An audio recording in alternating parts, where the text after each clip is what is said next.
ரஜினியை ரசிக்க ஓடி வந்த புதுமுக நடிகை மாளவிகா.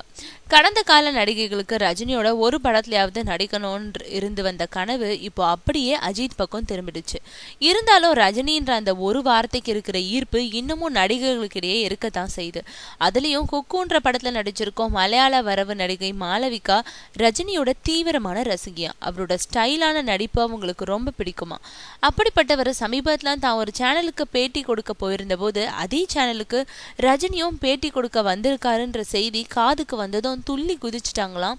ரஜினியில டிவியில பார்த்தாலே குதூகலிக்கும் நடிகைக்கு அவரும் தான் இருக்கிற சேனலுக்கு வந்திருக்காருன்னதும் தான் கொடுத்துக்கிட்டு இருந்த பேட்டியை பாதியில நிறுத்திட்டு ரஜினியை காண ஆவலோட ஓடுனாங்களாம். ஆனா ரஜினி பேட்டி அளிக்கும் ஸ்டுடியோக்குள்ள அதிகமான நபர்கள் அனுமதிக்கப்படவில்லையா. இருந்தாலும் ரொம்ப தூரத்துல நின்றபடியே அவரை பார்த்து ரசிச்சாங்களா மாளவிகா. அதோடு அவர் பேட்டி அழிச்சிட்டு போற வரைக்கும் அங்கேயே நின்று பார்த்துக்கிட்டு இருந்தவங்க அவர் போகும்போது அருகில வந்து ரஜினியை பார்த்து மகிழ்ந்தாங்களாம். தமிழ் சினிமாவுக்கு வந்து ரஜினியோட நடிக்கிறேனோ இல்லையோ அவரை பக்கத்துல நின்று பார்த்துட்டேன், அந்த ஒரு திருப்தி போதும்னு தன்னோட மகிழ்ச்சியை தெரிவிச்சுக்கிட்டு இருக்காங்க மாளவிகா.